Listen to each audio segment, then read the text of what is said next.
La nata sin filtro. Por Mitre.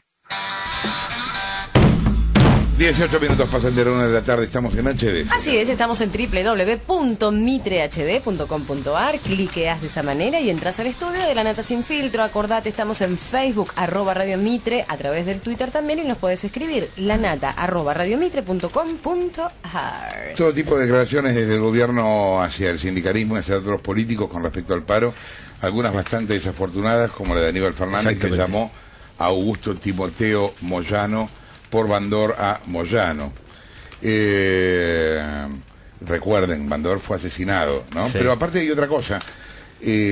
Caló, hombre de la UOM, es el presidente de la asociación de homenaje a Bandor, porque Bandor está interpretado como un mártir del movimiento obrero. Sí. O sea que hizo carambola Aníbal. Con esto pues se peleó con Moyano y con la otra, la CGT, con la de ellos también. Sí, la UOM ya hizo una especie de defensa de Bandor en la página web. Obviamente se le van a defender, como vos decís, a un referente.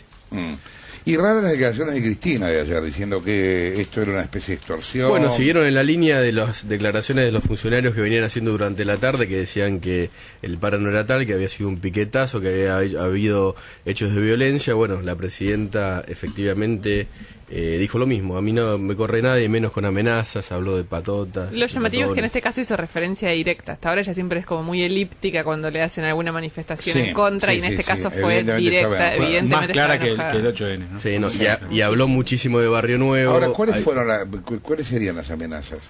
Bueno, dicen, por ejemplo, que en la línea A de subte empezó a funcionar, después paró porque hubo una amenaza de bomba.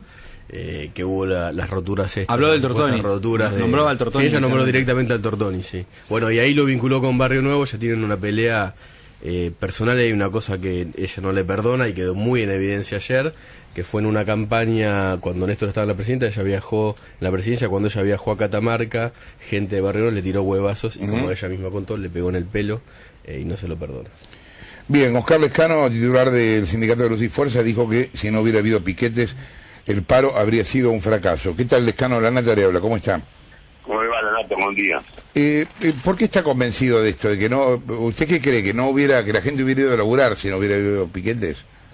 Y si no cortamos el tránsito, yo creo que se está usando una metodología que nació en Francia, cuando los sindicatos perdían capacidad de convocatoria o de huelga, convocaban y toda la gente en la calle cortaban todas las entradas a París, en todos los lugares donde se concentraba el mayor poder de administración. Con eso lográbamos. Bueno, acá pasa mismo. Lo que pasa es que los movimientos sociales, más de 7, 8 eran, ellos han hecho todo el gasto. Ellos fueron los que cortaron la empresa americana, acceso oeste y acceso sur. No, lo que es malo de una huelga, cortar la libertad de tránsito, la libertad de la gente que pueda decidir si quiere o no quiere hacer el paro.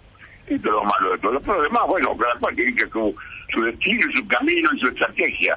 Yo, cuando digo esto, quiero decir que nosotros hace un mes y medio que formamos una nueva CGT y no vamos a salir a hacer un paro ahora. No sé si tenemos que hacerlo. Si tenemos diálogo, que no lo tenemos, ya ninguno que está con él lo tiene. Esto es verdad, los 10 años siendo socios y de pronto se rompió el matrimonio, se rompió la relación y no hay diálogo. No vamos a tener diálogo con eso. Bueno, y lo tenemos nosotros. Debemos esperar un fructífero o no fructífero el diálogo. Si va a dar resultado o no va a dar resultado. Lo que sí, a mí no me perdono por el movimiento obrero de que tengamos que cortar la libertad de decidir en cuanto al tránsito, el interamericano, las calles de la avenida cortada. Eso no me gustó, esto es la verdad. Ahora, Lescano, el paro no sucedió solo en Capital, o sea, fue en todo el país. ¿Usted cree que había tantos piquetes en todo el país como para evitar que toda la gente fuera a laburar? Sí, en todos lados hubo piquetes. Donde más se citó, Rosario, Santa Fe, Córdoba, tiene el 60% han paralizado sus actividades, pero después en el resto del país no fue gran cosa. Lamentablemente lo digo, ojo, a mí no me canto y yo no descalificaría ningún movimiento de fuerza, porque vengo de esas entrañas, así que más daría si, por supuesto, como metodología no me gusta, me gustó, no me gusta ni que los movimientos sociales, ni los sindicatos nosotros, ni nadie corte la libertad de decidir si va a hacer el paro o no, ¿no? ¿Cómo le cayó estas declaraciones de Aníbal Fernández diciéndole Bandor a Moyano? No me gusta, eso no me gusta, está mal. Me parece que están equivocados cuando empiezan a descalificar y a personalizar y decir las cosas, me parece que se están equivocando, ¿no? Aparte, bueno, la gente, digo esto para los más chicos que no conocen la historia, pero a Bandor lo mataron. A Bandor lo mataron, esta es la verdad. Fue un mártir también del movimiento obrero. Para la que incursionó y activó políticamente, lo mataron, esta es la verdad, le cortaron la vida. Esto es repudiable de cualquier punto de vista, ¿no? Lescano, ¿qué tal? Nicolás Winaski soy. Usted dijo muchas veces que estaba de acuerdo con algunos de los reclamos de la protesta de ayer, como por ejemplo la modificación. Con todos los reclamos. Sí, por eso. ¿Qué le pareció la respuesta que dio la presidenta? Bueno, la presidenta empieza a defenderse de alguna manera, está atascada directamente a través de Moyano. Esta es una realidad, ¿no? Moyano está incursionando en política y él, todo lo que pueda salir en favor que diga la presidenta va a estar siempre en contra. Más allá que yo también puedo estar en contra, o no, él va a estar siempre en contra. Entonces, hacemos el 100%. La reacción es una pelea, es evidente. Es una pelea personal. Ella pone por encima su cuestión personal con Moyano que los reclamos quizás legítimos de los trabajadores. ¿Cómo? No lo entendí. Digo que usted está diciendo que hay una pelea personal entre ella y Moyano y que la presidenta pone por encima su enojo personal a los reclamos quizás legítimos de los trabajadores. No estoy seguro de que la pelea llega a cualquier extremo, ¿eh? A cualquier extremo puede llegar la pelea de Moyano con la presidenta, eso no tengo la menor duda. Ahora, el reclamo legítimo, hay dos caminos.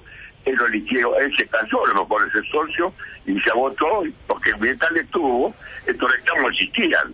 No es que no hicieron ahora, hace rato que existían estos reclamos, en mayor o en menor envergadura, pero existían. Nosotros empezamos a moverlo, a lo mejor no con la satisfacción de tener una solución mucho mejor de la que estamos teniendo, pero de que estamos incursionando nosotros, el tema de las obras sociales, por ejemplo, el tema de la salud, quien la manejó desde hace 10 años, la manejó Moyano. La familia, amigos, gente del gremio manejaron la salud. Ahí se generó la deuda con nosotros. Y bueno, y ahora nosotros hemos logrado una gestión, si no las cosas ha sido al diablo, de 2.000 pesos. Él Moyano recibió 6 millones, otros 5, otros 20, otros 10, otros 4. Empezó a través de esta gestión a dar resultados. Por supuesto, a lo mejor falta mucho, a lo mejor no, seguramente falta muchas cosas que hay que contestar. Estaremos detrás de eso, también nos tomaremos nuestro tiempo, ¿no? Por supuesto. Le leo las declaraciones que hizo un miembro de la CGT en la que está usted, Roberto Fernández de la UTA, le pidió a la presidenta que escuche el reclamo de los trabajadores para buscarle una solución. Y sí, seguramente él tiene dificultades de su gremio, bueno, cada cual le tiene libertad de decir lo que se le toque, ¿no? Yo creo que de alguna manera está escuchando porque alguna cosa está respondiendo. En cuanto al tema, fíjese, las obras sociales se hacen cargo de los jubilados y hacen aportes al PAMI, que el PAMI no le da servicio a ningún jubilado. Hace la semana hemos logrado nosotros, con una gestión, de que a partir de diciembre del 2011 se aumente justamente el vuelto, como quien dice, que tiene que dar el PAMI por no usar los trabajadores jubilados el PAMI, sí, la obra social. No debían plata, bueno, la diferencia son de 60, 70 pesos. Nos van a dar ahora, a partir de diciembre del 2011, que corresponde. Bueno, esta otra gestión. Esto vale, si de alguna manera estamos removiendo las cosas y tratando respuestas. Por supuesto, Moyano no va a sacar nada. Moyano va a seguir peleando porque hay un problema de personal de lo con la señora con él. Gracias por la comunicación, Lescano Oscar, titular del Sindicato de Luz y Fuerza. Estuve ayer en la etapa de Caras, de los 20 años de Caras, ¿no? Hoy me toca la de gente. ¿Al lado de quién te tocó ayer? Y aquí, no, al lado de nadie, pero porque sacaban fotos individuales. Sí, eran 20 años. Claro, después ¿Cuál fue la presencia más importante, para mí por lo menos, más extraña, más curiosa, en la etapa de los 20 años de Caras? Hombre-mujer. Hombre. Vestido de jaquet. Me llama la atención que además haya ido. Vestido de jaquet. Porque la invitación Perdón, me parece... vestido de jaquet. ¿Es juez? Sí, ¿quién preguntó? No. Yo pregunté y me imagino. No puedo creer. ¿Por qué lo ponen en la revista? No sé, eso hablarlo me con la parece gente un de cara. acierto, digamos, como Perdón, un los dueños, riesgo divertido. Perdón, ¿Tenía ¿es un puesta? riesgo divertido No o lo tenía simplemente puesta. los dueños de cara tienen alguna causa que está por caer? No, No, nada. No. ¿Y llevó el anillo? Estaba Ollarvide ahí. ¿Hablaste con ¿Llegó el anillo? Ollarvide? No ¿Con el sé. anillo? El anillo no lo usa. No lo vi, ¿viste? no lo dijo Que miré. lo vean con algo de joyería. Dijo que era alquilado. Era alquilado, o sea, lo devolvió. ¿Y hablaste con él? No, lo saludé porque yo estaba justo hablando con Fontevecchia y él no podía evitar saludar a Fontevecchia porque era el dueño de casa. Claro. Entonces tuvo que desgraciadamente saludarme a mí también y yo a él. Nada, fue una cosa, los dos nos Vos estuviste miramos. hablando de él hace 4 días en televisión. Sí. No, yo he pedido su renuncia al aire. Y ya que estabas, ¿por qué no Y he dijiste ahí? dicho que ¿Por qué tiene no que estar renunciás? preso. ¿Por qué O no sea, renunciás? Pues ya que está. Más claro, imposible, nada. Hola. No Bueno, te no fue pidió su opinión. hola, ¿ya renunciaste? No. No, fue solo hola. Hubiera evitado ¿qué intermediario. hace? ¿No? Sí, ¿Qué Ollar. hace? Capaz te Ollar? lo encontrás hoy de vuelta en lo de gente. ¿Eh? Capaz te lo encontrás de vuelta hoy en lo de gente. Pues todo puede ser. Todo puede ser. Hoy lo de gente Esas que reuniones hasta son- reposo, ponele. Nunca se sabe. Es Sí, un personaje igual del ponete a año. pensar por qué te invitan a lugares donde invitan a Ollarvide también. ¿Te parece? No sé, fíjate. Es un poco kirchnerista ese razonamiento, pero bueno. Fíjate, Se ve que estás influido por Twitter. Fíjate a quién sos funcional. Se ve que, claro, ¿ves? Qué hijo de puta. Bien. Hay una discusión increíble que surgió a partir del otro día de la conferencia de prensa de Sabatella. A ver, Sabatella no entiende un pomo de medios. O sea, esto es así. No es peyorativo. No entiende. Yo tampoco entiendo de, qué sé yo, arreglar autos, por ejemplo. Me dicen a romper auto, lo dejo ahí y llamo al Automóvil Club. ¿Me entendés? No me pongo a abrir el capó porque no entiendo cómo mierda funciona un auto. Entiendo sí de otras cosas, pero no de esas. Bueno, Sabatella no entiende de medios. Como pasa siempre en la Argentina, ¿a dónde está? A cargo de los medios, obviamente. Esto tenía que pasar. Está a cargo del AFCA. Ok. Dio el otro día una conferencia de prensa y se notó demasiado que no entiende de medios, o habló de más, o contó lo que no tenía que contar. No sé bien ¿Por lo de qué Telefónica? hizo. Por todo. No, por Porque todo. para mí lo Telefónica está clarísimo que es como una decisión que tomaron de decir esto, como... Este es el argumento que vamos a dar. Difícil que se le escape algo tan brutal, digamos. Bueno, ¿Lo perdón. podemos explicar? Lo que a Telefónica, esto es, el grupo Telefónica, es dueño de Telefe, lo alcanzaría la ley de medios. Porque las telefónicas no pueden tener... Las empresas de servicios públicos no pueden tener medios, que eso fue algo que se negoció con la oposición en el momento de la aprobación de la ley de medios y gracias a eso gran parte de la oposición apoyó la ley de medios. Entonces, ¿cuál de es otra el manera problema? no hubiera salido, porque No necesitaban hubiera- el voto de Pino Solana, de Lozano, de un montón Del de gente. socialismo. Del socialismo. Además, etcétera. tampoco los medios pueden tener un máximo de capital de 30% extranjero. Está bien. Además, exactamente. Igual, no solo eso, no solo Telefónica, dijo un montón de barbaridad. No, barbaridad. yo pensé que estábamos O hablando sea, de eso. también habló de lo de Telefónica. Diálogo entre el propietario de una de las editoriales más importantes de la Argentina y el presidente de Telefónica. Che, ¿vos no estás preocupado por lo de Clarín? No, para nada. ¿Cómo no estás preocupado? Porque a lo mejor les puede pasar a ustedes también. Nosotros hablamos con el gobierno y el gobierno nos dijo que con nosotros no es. Diálogo textual. Y sí. Bueno, yo a toda esta gente le recordaría el poema de Brecht. Porque, viste, no es con nosotros por ahora y mañana vamos a ver cómo sigue la historia. José Cretaz es un periodista de la Nación que está trabajando en el tema y publicando notas al respecto. Está en línea de teléfono. ¿Qué tal, José? Jorge Granata, ¿cómo estás? Hola Jorge, ¿cómo te va? Bien, contame, Telefónica de España. Yo sé que esta pregunta es retórica y en el fondo no tiene sentido, pero hay que hacerla. ¿Telefónica de España tiene algo que ver con Telefónica de Argentina? Mira, por supuesto que tiene que ver. Telefónica de España es la dueña de Telefónica de Argentina y la dueña de Telefe, y por lo tanto es una empresa de servicios públicos que está teniendo licencias de servicio de comunicación audiovisual, algo explícitamente vedado por la ley de medios. Pero la respuesta no tiene que ser dialéctica, la respuesta está en la ley. Hay que ir a la ley. Artículo 25 de la ley fija la prohibición de que empresas que prestan servicio público sean licenciatarias de servicio de comunicación audiovisual, les pone un tope, pueden tener acciones hasta el 10%. Artículo 31 de la ley de medios dice que empresa controlada y empresa controlante deben ser consideradas una misma empresa. y además remite a otro texto legal que es el de la Ley de Sociedades, que también aclara en qué porcentajes o de qué manera deben ser consideradas las empresas, las vinculaciones entre las empresas. Por lo tanto, todo lo que ha venido diciendo Sabatella respecto de que Telefe no es propiedad de Telefónica o no tiene ninguna vinculación con Telefónica de Argentina es realmente falso.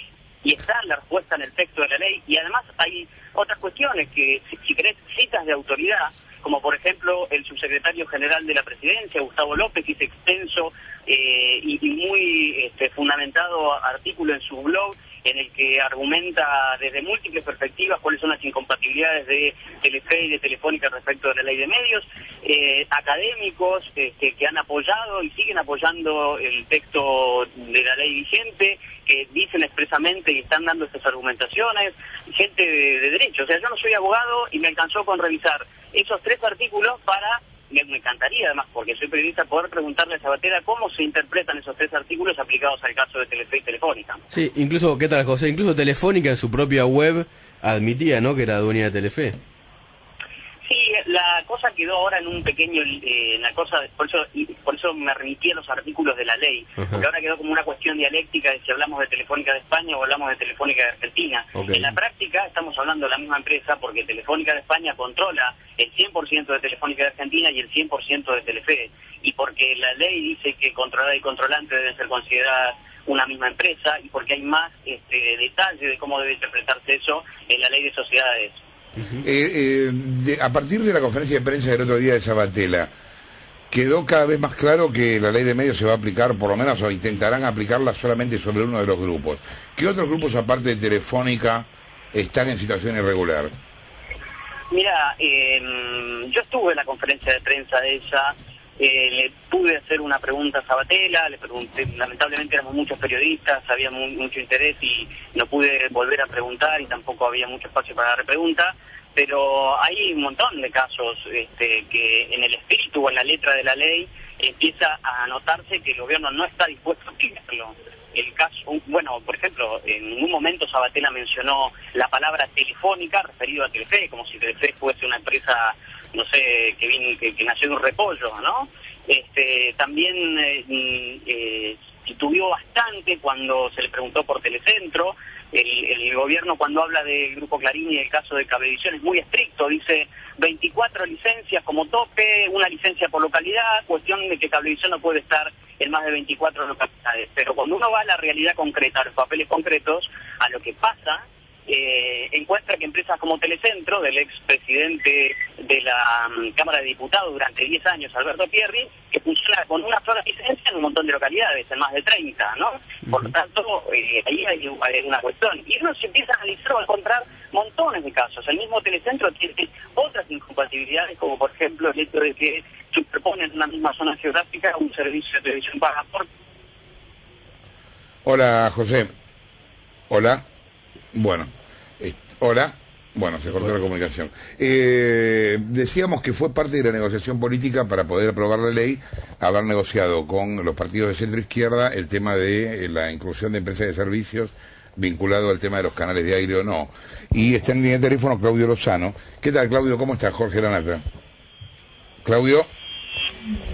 Hola, Claudio Lozano, ¿nos escuchás? Bueno, tenemos un gran día con los teléfonos. Estuvimos hablando de Telefónica. Estábamos hablando de Telefónica y se nos cortó. Eso para mí todo esto es porque vos la otra vez dijiste que no querés que te llamen. No me llamaron más hasta ahora. Sí, lo logré. Pero ahora uno puede llamar a nadie acá.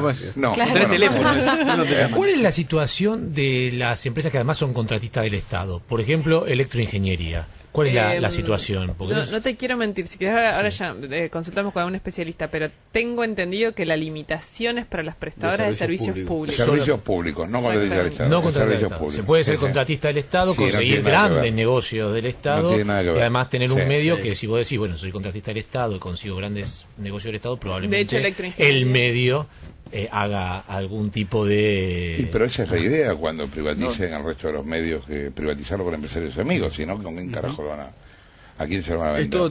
Se lo va a vender Electroingeniería, Moneta, Manzano. Más allá de la aplicación de la ley, si querés, el espíritu general de la ley, digamos, trató de limitar todas las contradicciones entre dueño de medio y otros negocios.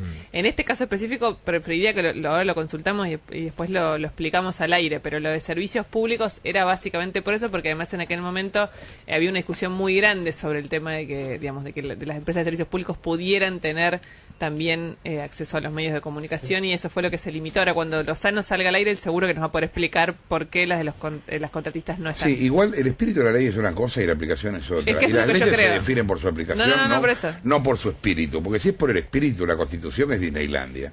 Pero todo el mundo se caga en ella, porque no se respeta ni el derecho a la vivienda, ni al trabajo, ni la educación, que acá ni a la discusión es la aplicación. Entonces, que nos felicitemos todos por el espíritu, ¿viste? Hagamos una sesión espiritista. Déjame de joder, o sea, hablemos de la aplicación. Exacto, la discusión es cómo se aplica, pero digo, más allá de la confección de la ley, en el momento en que vos haces la confección, la ley... lo felicito. En costura están, pero mira, son una maravilla. En aguja e hilo son una maravilla. Ahora, las aplican como Jack el Destripador. Déjame de joder. Porque si no vamos a hablar ahora bien de las intenciones ya Platón murió hace tiempo y murió envenenado. Es todo tan desfachatado que hace pocos días Vila y Manzano compraron una empresa de gas. Hace poco. Claro, por eso. En medio de este proceso. Sí. Pero aclararon que era de cuándo sea la ley, que la habían hecho, te juro, lo dijeron. Claro. Está Claudio Rosaro en línea de teléfono, creo ahora, si Telefónica lo permite. Hola, Claudio. Hola. ¿Qué tal? ¿Cómo estás? Jorge Lanata te habla, ¿cómo andas? Sí, que estás escuchando un poco bajo, pero aquí estoy. Bueno, contame cómo fue que en su momento se negoció la inclusión del tema de las telefónicas, por qué el gobierno no quería incluirlas y finalmente se las sacó. No, el proyecto original del gobierno en materia de ley de medios era expreso respecto a que las telefónicas podían participar activamente en el sistema de medios, con lo cual era un proyecto que primero violaba lo que era el pliego de privatizaciones de Entel, que establecía taxativamente que quienes se hacían cargo del negocio de la telefonía no podían participar del sistema de medios. En segundo lugar, obviamente, validaba lo que era la situación ya irregular que tenía Telefónica de España, porque pese a la prohibición vigente tenía participación en el sistema de medios, y además en realidad dejaba al desnudo que en la práctica se presentaba como una propuesta para terminar supuestamente con la posición dominante del grupo Clarín, en la práctica terminar jugando a favor de consolidar la posición dominante del otro actor central del mercado de medios audiovisuales, que era Telefónica. En el marco del debate que se dio y frente al planteo que hicimos en ese momento, centralmente nosotros hicimos varias observaciones a la ley, y una central dijimos que si no se modificaba no íbamos a acompañar con el voto en general, era el tema de que se destinara la apertura para que las telefónicas pudieran participar del sistema. Entonces, esto efectivamente a la larga el gobierno terminó aceptándolo, y con esa definición y manteniendo nuestras observaciones en particular, nosotros acompañamos en general. Lo que está pasando hoy, donde se quiere negar directamente que la empresa controlante, tanto de Telefónica como de Telefe, es exactamente la misma, que es Telefónica de España, por lo tanto el vínculo es indudablemente directo, en la práctica lo que está haciendo es volviendo a lo que era el proyecto original. Claro. Es decir, tema de plantear una estrategia de aplicación de la ley que directamente lo que hace es ligar la posición dominante de Telefónica de España en el sistema de medios audiovisuales. Eso es lo que está pasando, o sea, volvemos a foja cero más allá de lo que se votó en el Congreso Nacional. ¿Qué tal, Claudio? Nicolás Guñaski. Y viendo cómo se está aplicando, ¿te arrepentís de haber votado la ley? ¿Cómo? Viendo ahora cómo se está aplicando, digo, ¿te arrepentís de haber votado la ley? No me arrepiento de haber votado una ley. Es como si me arrepintiera, por ejemplo, de haber terminado con el régimen de SJP. La ley no es una ley simplemente para un gobierno, es una legislación que se aplicará de acuerdo a la gestión que existan. Es una ley que es mejor que lo que en todo caso existía, pero lo que sí es cierto es que indudablemente desde que se puso en marcha la ley hasta acá el gobierno no la ha aplicado, y lo que está haciendo es planteando como estrategia de aplicación una estrategia que en realidad viola la ley, y directamente no la cumple. O sea que nosotros estamos de acuerdo con la ley que votamos, con el espíritu que la ley, y no estamos de acuerdo con la gestión gubernamental. Esto obviamente no nos pusieron a votar sobre la gestión de gobierno. Si uno tiene que votar sobre la gestión de gobierno, siempre vota en contra. Ahora, se supone que las leyes tienen algo que ver con un rumbo más general, digamos, son leyes más estructurales que hacen de cómo debe organizarse en una sociedad el sistema de medios, el régimen previsional y demás. Después hay gestiones gubernamentales que uno comparte o no comparte. Nosotros esta no la compartimos. Lozano, Gustavo Gravia lo saluda. ¿Cuál es la situación de las empresas contratistas del Estado? ¿Ellos sí pueden tener medios? Sí, por supuesto, esa fue una observación que en su momento se hizo y que efectivamente fue incorporada, pero que efectivamente en esta ley están habilitadas, lo cual es un disparate. Usted me dice que es un disparate, pero se dio la discusión y de cualquier manera no se observó ese artículo. ¿Cómo? Claro, que usted me dice que es un disparate. Digo, ¿y por qué no se observó en mayoría ese artículo?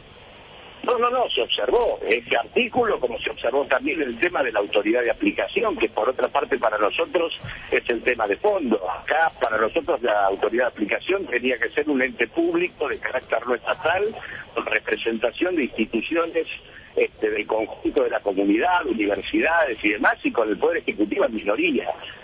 Ciertamente siempre dijimos que con el tipo de autoridad de aplicación que se estaba planteando en la ley, la posibilidad de una gestión con la que en todo caso estamos teniendo estaba siempre abierta como posibilidad concreta.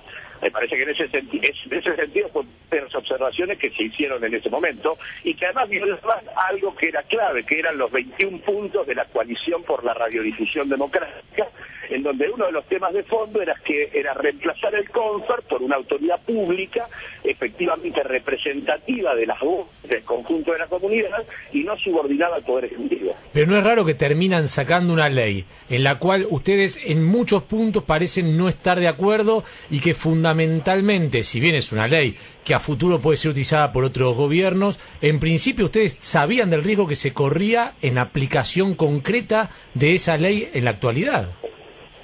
Nosotros sabíamos de los riesgos, igualmente vuelvo a decir lo que dije antes, la legislación, incluso tal cual está, es superior a la legislación que teníamos antes, que era la legislación de la dictadura. En este sentido, esta ley es mejor que lo que existía. El gobierno está haciendo lo que en todo caso decía recién, lo está aplicando la norma, ni siquiera que se votó. Por eso vuelvo a decir que este punto del tema de Telefónica está volviendo sobre los pasos dados en el... Ahora bien, Lozano, buenas tardes. Osvaldo Bazán le saluda. ¿Y qué van a hacer ustedes entonces para que se cumpla el espíritu de la ley, aquello que ustedes votaron? Lo mismo que hace toda la gestión gubernamental con la que no estamos de acuerdo, denunciarlo, lo mismo con el tema del ANSES.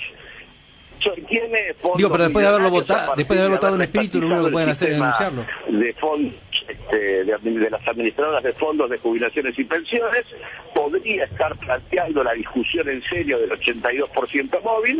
Nosotros estamos denunciando el uso del dinero que está haciendo el ANSES y en todo caso, en el momento en donde tengamos el consenso suficiente, revertiremos la situación.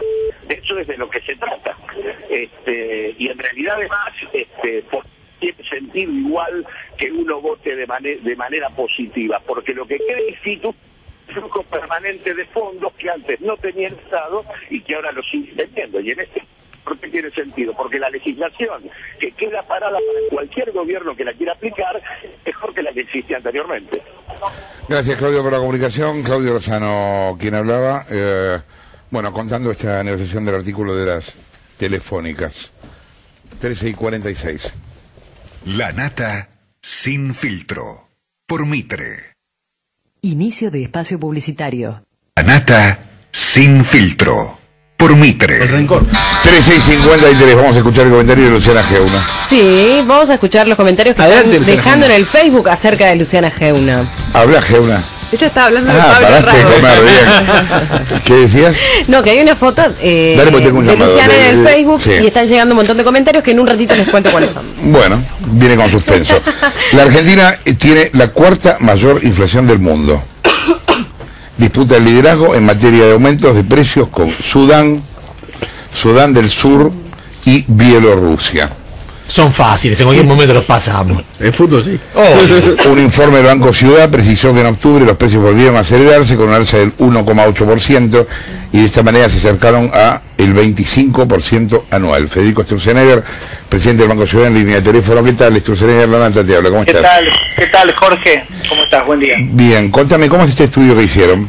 No, mirá, es básicamente tomar los índices reales de inflación de Argentina y un poco ver dónde estamos, o sea, qué otros países del mundo eligen hacer esto que está eligiendo hacer Argentina, ¿no? Cuando vos mirás Sudán del Sur, vos sabés que Sudán del Sur es el país más joven del mundo, no tiene Estado, no hay nada, o sea, es un país que se acaba de crear, además están en guerra con Sudán, tienen que financiar su ejército y no tienen nada, entonces emiten. O sea, van a la maquinita y dicen, pagamos con papel pintado. Tienen 60% de inflación, ¿no? Bielorrusia es el estado más totalitario de Europa. Bueno, Sudán, le hemos ganado al comandante Chávez. Yo te iba a preguntar por Venezuela, porque en un momento Venezuela nos estaba ganando a nosotros. No, en esto ya lo superamos, Jorge. Venezuela tiene 21%, así que nosotros estamos ya para el 25%, así que hemos superado, hemos superado a Venezuela, a Irán, que tiene 22%, Malawi tiene 22,5%, así que bueno, ese es más o menos, y un poco la idea es decir, qué tipo de países, o es esto es una política que es normal, es común, los países, digamos, que crecen o se integran al mundo, hacen esto. Bueno, este digamos, el conjunto de países que están haciendo lo mismo que hace Argentina. ¿Qué tal, Federico? Ahora, Sudán del Sur y Bielorrusia tienen índices de precios confiables. ¿Cómo tomaron ustedes su inflación? Mira, la verdad que el tema de mentir con un índice de inflación es realmente una particularidad del caso Argentina que nosotros no lo hemos visto nunca. Nunca. Con lo cual, en realidad no hay, de hecho, cuando vos mirás las estadísticas que publican los organismos multilaterales, el único país que no mencionan la inflación, porque la inflación no es confiable, es Argentina. Así que la respuesta a tu pregunta es que sí, digamos, estos son los números. La verdad que mentirle a la gente sobre la inflación es una cosa que tiene patas tan cortas que no es una política común de nadie. Vos hablabas del tema de los organismos internacionales y hasta dónde son o no fiables las cifras. Sí. Y el otro día conocimos una estadística del Banco Mundial que el gobierno agitó bastante y que incluso citó la presidenta en un discurso, hablando de cómo aumentó, según el gobierno, al doble la cantidad de integrantes de la clase media en Argentina. ¿Cómo se explica esa estadística y cuál es el parámetro que tomó para hacer esa evaluación el Banco Mundial? No, mira, Jorge, esa estadística se explica muy fácilmente porque, si te acordás, la presidenta dijo los últimos 10 años. Sí. Entonces los 10 años quiere decir que si estamos en 2012, te vas 10 años para atrás, estás en el 2002. Entonces vos ahí mostrás una mejora de la participación de la clase media porque estás comparando realmente con el pico más bajo de la post-crisis del 2001-2002. Si yo te digo, Argentina mejoró sus indicadores de clase media respecto, por ejemplo, a la década de los 90, te diría que en absoluto. Y déjame que te diga otra cosa. Si vos mirás los niveles de pobreza de Argentina y comparamos año 90 con año 2012, los niveles de pobreza en Argentina son exactamente los mismos. Tenés entre un 20 y un 25% de la gente que está por debajo de la línea de pobreza. En esos 20 años, Chile bajó su nivel de pobreza a 1/3. Brasil en esos mismos años bajó su nivel de pobreza a la mitad. Con lo cual, la verdad que digamos lo que es, digamos, la mejora de los indicadores sociales, en el sentido de que Argentina va creando una sociedad más igualitaria, más equitativa y más justa, realmente no tienen asidero, más allá que vos puedas encontrar 2 años puntuales donde mostrás una mejora, que es lo que aprovechó la presidenta. Ahora, aún en ese periodo de 2002 para acá, ¿esas cifras de la macro para vos son reales, de 9 millones a 18? No, Jorge, sí, definitivamente Argentina tiene un crecimiento muy fuerte, te diría entre el año 2002 y te diría el 2011, con una interrupción en la crisis del 2008-2009, donde la economía cae durante un año. Ahora la economía es un año que está estancada, con lo cual es real, ¿no? Ahora es realmente una mejora en los niveles de participación de la clase media, que es bastante natural que se dé con un proceso de crecimiento como se dio, y como se dio también a principios de los años 90. ¿no? Sturzenegger, Gustavo Gravia lo saluda. A ver si logro entender el razonamiento. Lo que usted dice es que hay una pobreza estructural en la Argentina que no va a tener movilidad ni posibilidades de participar mejor en la sociedad, y en cambio el resto de la sociedad sí puede tener una movilidad ascendente o descendente en caso de crisis. Exacto, mira, te voy a dar un dato. Hoy en Argentina, de los chicos en edad de terminar el secundario, solo termina la mitad, ¿ok? De la mitad que termina, la mitad no comprende textos.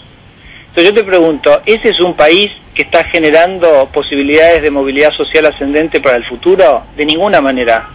¿Es un país que se puede insertar en el siglo XXI? ¿Queremos agregarle valor a nuestra cadena productiva cuando 1 de cada 4 chicos sabe leer? Porque hoy el sistema educativo no está para dar conocimiento, para eso usas Google. El sector educativo está para darte, el sistema educativo está para ayudarte a que vos puedas, digamos, adaptarte a un mundo que cambia cada vez más rápidamente.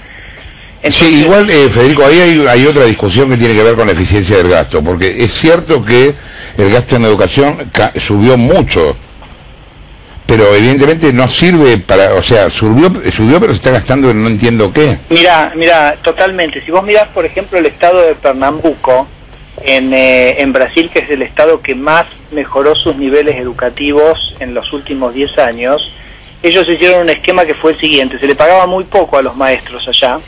Entonces el gobernador dijo, mira, vamos a hacer lo siguiente, yo le voy a subir el salario a los docentes fuerte, ¿ok? No, ellos tienen muy poca inflación, así que es como un aumento real, ¿no?, en el salario.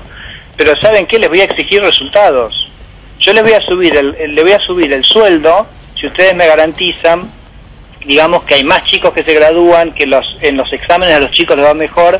Bueno, ese es el estado que en Brasil generó los mejores niveles educativos, y me parece que eso hace lo que vos decís, que es la eficiencia del gasto. Acá discutimos, tenemos paros docentes que siguen destruyendo la educación pública, y nunca se discute cómo hacemos que los chicos terminen el secundario y que todos esos recursos que el Estado ha puesto en educación generen un mejor nivel de resultado en la educación pública, que además es el elemento integrador de una sociedad.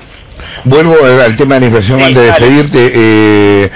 Vos presidís un banco, en este caso un banco de un estado provincial como es el de la ciudad. ¿En qué te perjudica a vos que la inflación sea en este momento un 25% anual? Mira, Jorge, te hago 2 comentarios. El primero es que un país con alta inflación no puede tener crédito a largo plazo. O sea, es muy difícil de dar crédito a largo plazo, no existe en ningún lugar del mundo, porque no es demasiada la incertidumbre y hay que dar a tasas demasiado altas para que uno tampoco se rife el patrimonio del banco, ¿no? Uno tiene una responsabilidad como funcionario público. Ahora, vos fijate otra cosa que te quiero decir respecto, que tiene que ver con el paro de ayer, ¿no?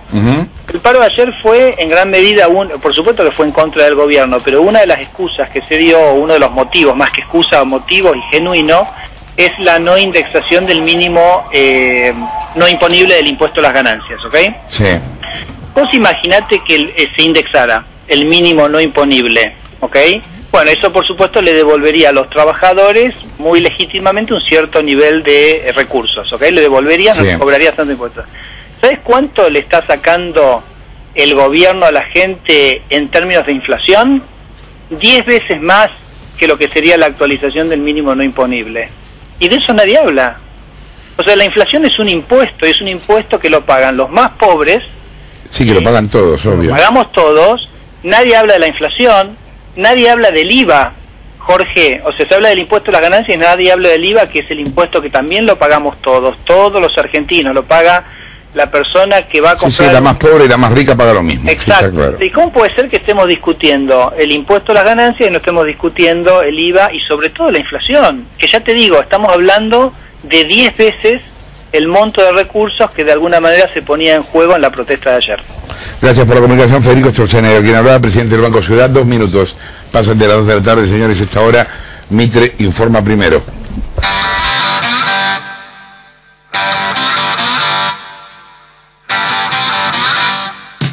Presenta.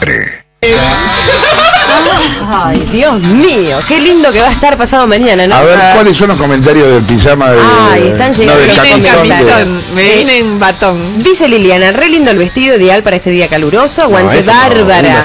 No, es que son todos divinos. Son todos, pero maravillosos. Hermosa Rosarina como mi mujer. Ojo, hay diferencias en la edad. Bueno, dice, aparte canta lindo, el vestido es fresco y tentador. Sí, la mujer de él es una pendeja. No, pará, Hay diferencias en la edad, dijo. Claro. es un tipo que dice que esta mina canta bien. Canta bien, la verdad. No, lo banco. pobrecito, Tener oyentes sordos para una radio es raro, pero bueno, está perfecto. No, está aprobado. Está aprobado ¿Está por la aprobado? mayoría de los mensajes que están llegando al Facebook. Mira. Está aprobado el look de hoy. Yo que pensé ¿Y el que look de estaba- Bien. Desde la...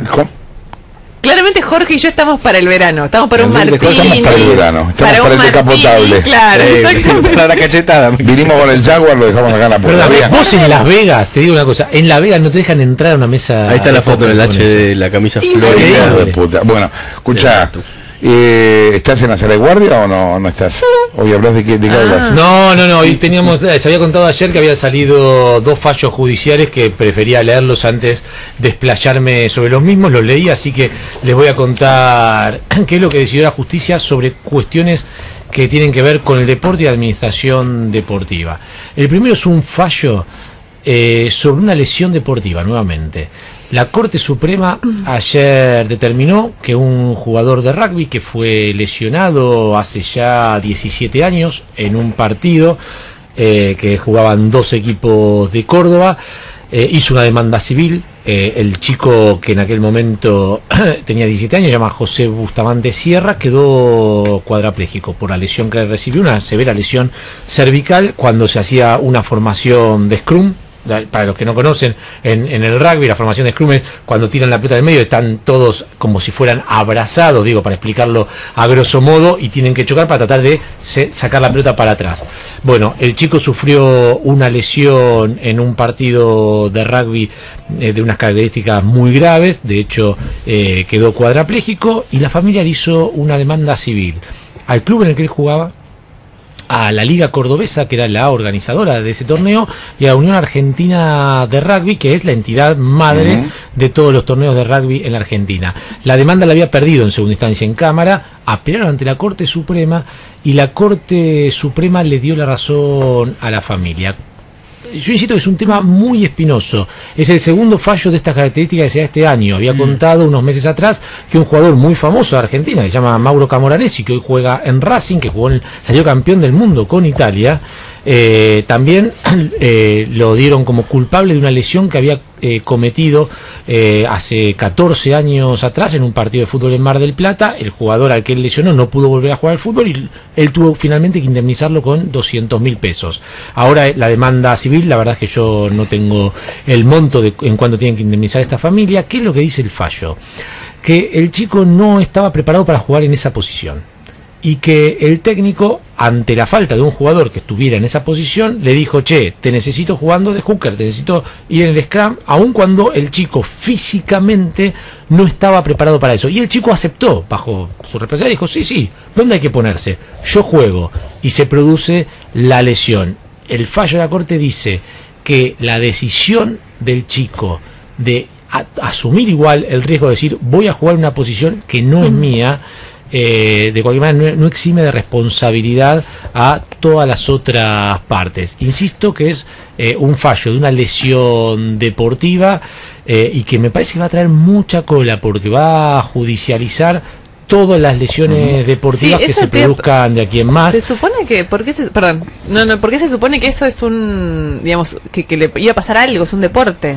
Digamos, que lo cambien de lugar no significa que te vayan a tener una lesión. No, pero si no estaba preparado para estar en ese lugar, ahí está. Es cierto que si vos tenés digamos, para jugar en determinada posición, vos tenés que tener un determinado físico para poder soportar seguramente esos encontronazos. De cualquier manera, insisto que esto va a traer una industria del juicio en lo que hace a las lesiones deportivas muy grande, y bueno, ya la Corte Suprema ha dado su jurisprudencia, con lo cual a partir de ahora cualquier juicio por lesión deportiva va a remitir a eso, puede remitir a eso. Debería remitir a eso y debería generar una indemnización civil. Bien, se empeora la situación en Israel a medida que va pasando las horas. Según la BBC, el ejército israelí informó que bombardeó más de 100 sitios en Gaza durante la noche. Siguen los esfuerzos diplomáticos para tratar de conseguir un alto el fuego con Hamas.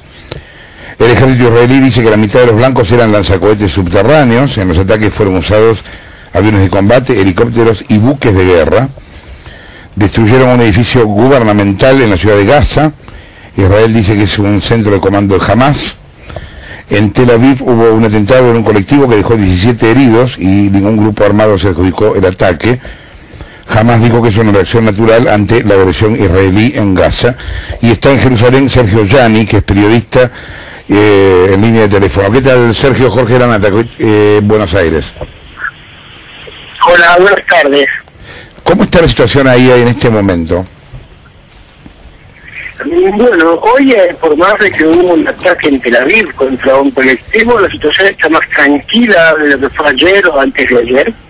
Hablo del lado israelí de la guerra, ya que en Gaza los bombardeos continúan y continúan con muchísima fuerza. ¿Cuál es el estado de ánimo de la opinión pública israelí en este momento, en el medio de este conflicto? Perdón, no he comprendido la pregunta. Preguntaba cuál es el estado de ánimo de la población en Israel en el medio de esto. ¿Qué están inclinándose más hacia tratar de lograr un acuerdo de paz? ¿Están en una actitud más belicosa? ¿Qué es lo que la gente en la calle piensa? Bueno, el 90%, según todas las encuestas, el 90% de la población israelí apoyó en un principio la ofensiva contra Gaza. Pero al mismo tiempo el 30% de la población israelí se opone a una ofensiva terrestre. En este momento la situación del gobierno, el apoyo o no apoyo a la situación en Gaza se va deteriorando, ya que en los últimos 2 días hay una no definición por parte del gobierno israelí sobre qué es lo que va a pasar en el futuro. Por un lado están las negociaciones del cese del fuego, por otro lado sigue abierta la posibilidad de una ofensiva terrestre. Hace una hora han informado que quizás Israel declare un cese del fuego unilateral. Todo eso confunde mucho a la gente que no logra comprender la lógica de lo que está ocurriendo. El hecho de que haya sido asesinado por fuerzas israelíes el responsable militar de Hamas, ¿fue de alguna manera el inicio de esta situación o vos pensás que hubo algún otro elemento que la desencadenó? Esta situación se ha creado en el momento en que Israel asesinó a Jabari, que era el responsable militar de Hamas, la semana pasada. Ese asesinato fue una ejecución sumaria. De acuerdo a fuentes militares, había sido planeado ya con meses de anterioridad, sin una relación directa con lo que estaba ocurriendo en el terreno en ese momento. El gran problema es que Jabari era una de las pocas personas con la capacidad de imponer cierta disciplina a las diferentes organizaciones militares que actúan en Gaza. Y él era un contraparte de negociaciones con Egipto.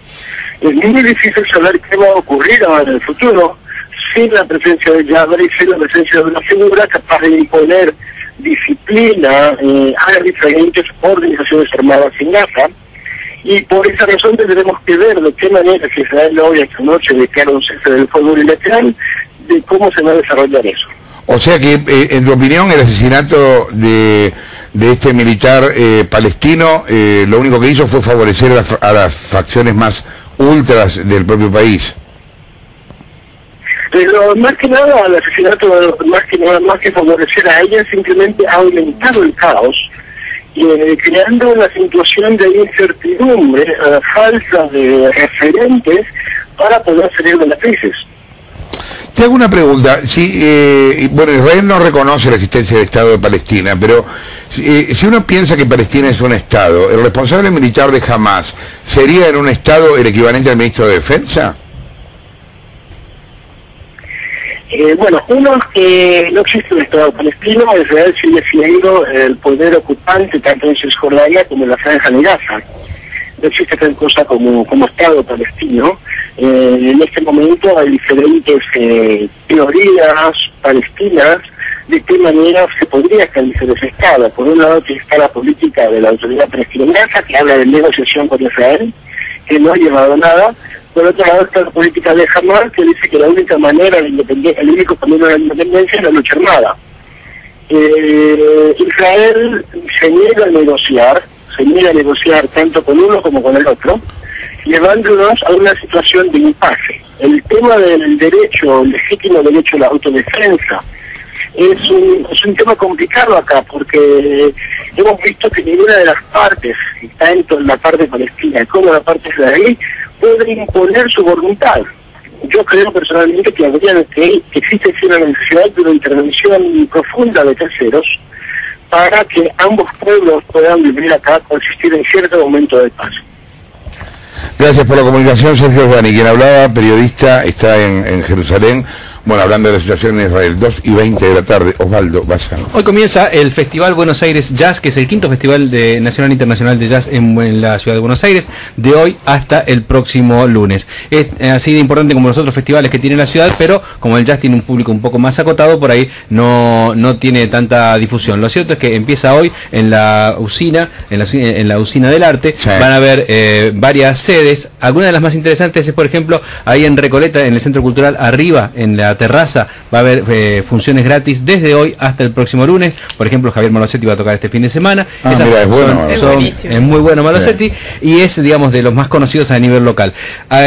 ¿Viene gente de afuera? Sí, viene gente de afuera. Tom Harrell, por ejemplo, que viene esta noche, que es un trompetista muy bueno, que, bueno, para los que conocen de jazz, es un tipo que ha estado con Woody Herman y otras bandas muy importantes.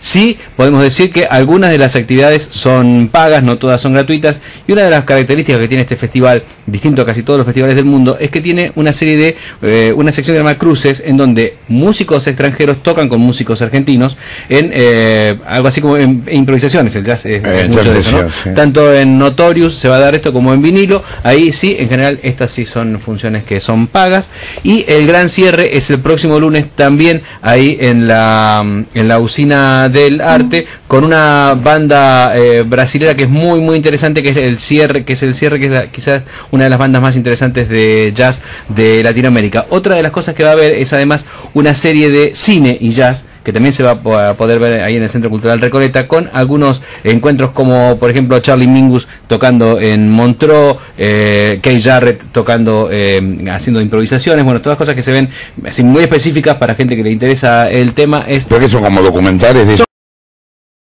Como documentales, efectivamente. Esos son gratuitos, que se van a ver siempre a las 6 de la tarde ahí en el Centro Cultural Recoleta. ¿Y la programación dónde se consulta? La programación se consulta en buenosairesjazz.gov.ar, y ahí está todo y vas a poder saber. Lo estuve mirando ya. ¿Cuáles son los lugares? Geuna asiente. Porque lo estuve mirando. Sí, efectivamente. Son lindos esos, son muy lindos. Es un gran festival y es un momento de encuentro de músicos que en general digo que aunque alguien no conozco, yo por ejemplo no sé nada de jazz en particular, pero es muy lindo escuchar jazz, y al que no conoce, está bueno para ir y probar, qué sé yo, una tarde. Efectivamente. Escuchar a Malosetti ahí en...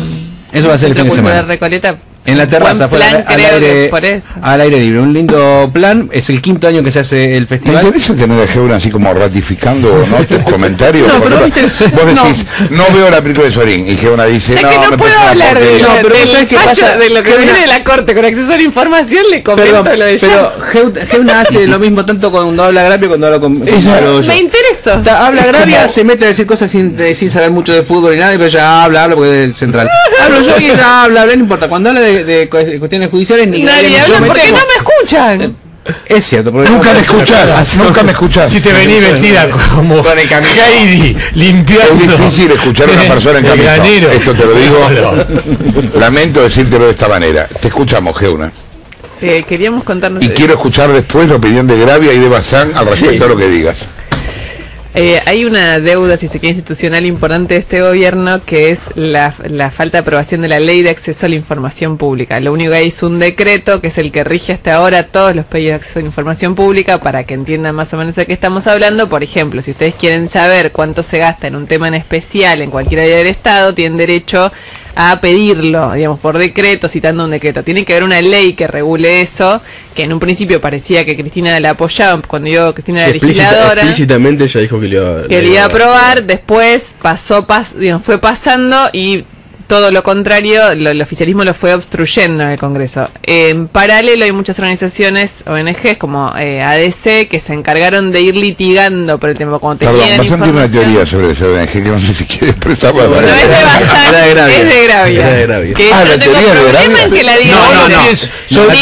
Problema en que la diga. Tenemos una teoría, si se quiere, conjunta. Claro, porque uno fue aportando, fuimos sumando. Yo no te permito que des mi parte de la teoría al aire. Es simplemente mía, la voy a patentar y a partir de ahí me haré millonario con esas ONG. Por ejemplo, cuando el gobierno no quería dar los números de la publicidad oficial, ADC hacía recursos de amparo, digamos que de alguna manera pues ellos pedían por decreto, el gobierno lo negaba con algún argumento o no lo respondía, se hacían amparos, los amparos generaban que después se fuera sabiendo esa información y finalmente el gobierno tuvo que empezar a darla más normalmente. Uno de esos litigios que hizo la ADC llegó a la Corte Suprema de Justicia, que está por emitir un fallo y mañana convocó una audiencia pública. En concreto, en este caso, el de la ADC era pedido de la publicidad oficial del PAMI. ¿Se acuerdan del PAMI? Sí, claro. Hace mucho que no. ¿Desde esa época que están pidiendo? No, esto lleva 2-3 años, digo, el litigio. Es de esta gestión del PAMI, la última, la que está ahora vigente. Le pidieron, digamos, cómo se distribuye la pauta oficial del PAMI, el PAMI lo negó, y entonces fueron a la justicia. ¿Qué sentido tiene negar eso cuando vos juntás las publicaciones, te fijás y por la tarifa sabés más o menos? ¿Por qué es secreto? El tema es cuánto, a quién. Es una política de secreto es eso, una como política de secreto toda la publicidad oficial. Reposo. O cuesta mucho conseguirla o un montón de otros índices oficiales. Esto tiene que ver con una política de retracción total en cuanto a la información oficial. O sea, había hay una Secretaría del Estado que está que fortalecimiento en su momento, de la democracia. Claro, que está en manos de Marta Ollanarte. Que ahora la cerraron, la empezó a manejar Andrés Larroque, el jefe de la Cámpora, y ahora no tenía ni idea del tema, y ahora la maneja otro de los dirigentes de la Cámpora que no se encarga para nada de desactivaron todas las políticas. Larroque es el que dijo de los zombies. Sí. Fortaleció la democracia como puta madre, aprendió ahí. El narcosocialista. Y el narcosocialista, claro. Sí. Bueno, el tema es que el caso particular, de hecho Reposo fue el que inauguró, por ejemplo, la CIGEN Reposo hizo todo. Reposo fue el que inauguró esta teoría de decir que por un derecho constitucional de protección de datos personales, que también lo usó Aníbal Fernández, increíble, se utiliza eso para responder, por ejemplo, pauta oficial. No te la doy por protección de datos personales. ¿Personales de quién? Por ejemplo, yo si voy a el que decidió por qué darle toda la pauta a un medio que nadie lee en vez del resto, qué sé yo. Por ejemplo, nosotros lo enganchando igual. Sí. Nosotros lo contamos acá, si vas a la IGJ, la Inspección General de Justicia, y pedís información que es pública sobre sociedades como The Old Fund, pero además que te asiste la ley, otras que tienen que ver con el vicepresidente Vudú o con otros funcionarios, no te las dan. Pero si no se da la justicia, nunca pasó desde el retorno de la democracia esto que está pasando ahora. Bueno, ¿y esto cómo termina? ¿Cómo decís ahora va a salir? No, lo que digo ahora es, más allá de la parte legislativa que sigue, ahí están. Sí, es más, si la semana que viene no se trata, pierde estado parlamentario la ley. Exacto, pero digo, más allá del debate legislativo, que la oposición realmente trabaja muchísimo para avanzar sobre esto y no se logra porque lo obstruye el oficialismo, en paralelo está la parte judicial, que es que se llega a la Corte Suprema finalmente con este caso en donde el PAMI negó. Esto es importante, ¿por qué? Porque si la Corte falla en favor de algo, digamos, y escribe un fallo que garantice la ley, el acceso a la información pública, obliga, ya hecho otras veces, o por lo menos le pide al Estado que haga una ley, digamos, hay un montón de cosas que la Corte podría hacer, no las sabemos, pero lo que va a pasar mañana es que la Corte convocó a una audiencia pública, que las audiencias públicas la Corte la utiliza para estos temas que tienen envergadura institucional. Digamos, cada vez que convoca una audiencia pública es porque después viene un fallo que va a tener alguna consecuencia. ¿Es la misma Corte que restituyó a Sosa, al procurador? Sí. ¿De Santa Cruz? Sí, claro. La misma Corte que pidió el 82% móvil. No y que ¿es la misma Corte o es otra? Estamos hablando publicidad para perfil también. Y publicidad para perfil. ¿Es la misma Corte? Te pregunto.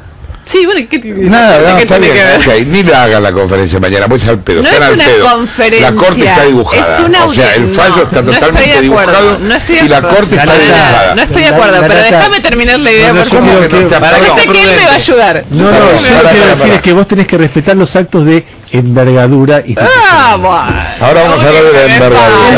Ahora él está trash y se lo dice. Vos dijiste un acto de envergadura y los actos de envergadura. Te pregunto, vos respondés simplemente por sí o por no. Dale. No sé. No, es un acuerdo. De que no sé. ¿La Corte restituyó al procurador de Santa Cruz? La Corte dictó un fallo que obligaba a la provincia a restituirlo, no lo restituyó. No se hizo. La Corte pidió que le paguen al 82% móvil a los jubilados. Eso es más complicado, son 2 fallos, no es el 82%, es como Es un se poquito menos, garantiza, y ahí hay un montón de litigios. Pero ¿lo pidió o no lo pidió? Sí. Tiene fallos en sí. Sí, las en ese jubilaciones sentido. El que gobierno le dio pelota, en ese sentido el que gobierno le dio no se están pelota. cumpliendo, no se están No cumpliendo. le están cumpliendo. La publicidad para La perfil. publicidad para perfil. La Corte pidió que le diera la publicidad estatal a perfil. Pusieron ¿Le han dado un la aviso. publicidad estatal a perfil? Un aviso. La Corte también, perdón, Te pregunto, ¿le han dado? ¿puedo? No me deja hablar, me censura. ¿Sí o no? ¿Sí o no? ¿Le han dado la publicidad oficial? La vida es más No, compleja. pero te puedo decir otro yo, No me otro digas si es caso. complejo, hijo de puta. Decime Además si se la yo dio. creo lo mismo, pero te digo otro caso, el caso del Complejo no dice Riachuelo. nada, chicos. Cuando yo dije lo de las Ah, audiencias, yo estuve bueno. haciendo windsurf hoy a la mañana en el Riachuelo. Vos sabés que está de puta madre. está pasando de todo. Está cristalino, hay perrié, en el Riachuelo hay perrié. Hay agua con gas, hay una Explícale a la parte de... gente. No te va a dejar hablar, porque no tiene razón. no tiene razón. Gracias. No tiene Vos razón, lo conocés no, de antes. ni te digo, ya está. ¿Por qué decís que no tiene razón? No puedo, no me deja hablar. Me gusta la... Sí, te está dejando hablar. ¿Me está dejando hablar? Bueno, te voy a decir. Vino mi héroe. Está bueno que la Corte haga eso para poner Claro. como mínimo en falta el gobierno, y todos decimos, boludo, no le dan bola ni a la Corte. Si la Corte no hiciera eso sería peor. Con lo cual, que hagan la envergadura y que vayan para Frenchy. Gracias. Hablando de Que hagan la envergadura, me pareció muy El acto de envergadura. institucional. Che, Vení, estamos- acompañame que tengo acá una... Pega las camisas, la camisa pega.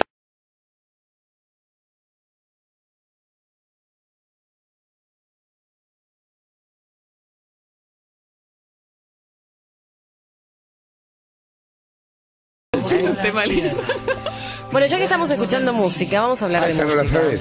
Sí, que la Yo sé, te hago pero los quiero... Bueno, la lágrima me habla y está dentro de mí. Yo solo tengo una pobre antena. Dale.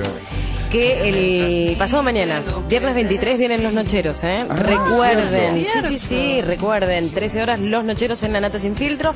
Le mandamos saludos, canciones, amores, besos y cariños a Dos Escudos, Bancal 905 y también a Radio Taxi Taxi ya 4904-1010. ¿Pero viene nochero y se puede ver?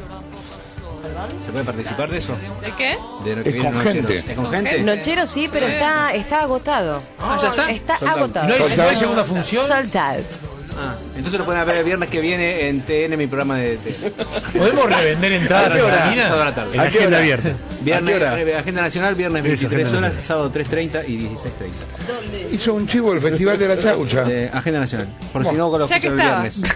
Bien. Bueno, voy a hacer un análisis, escucha, psicológico del quilombo entre Aníbal y Moyano, y voy a explicar por qué gana Moyano.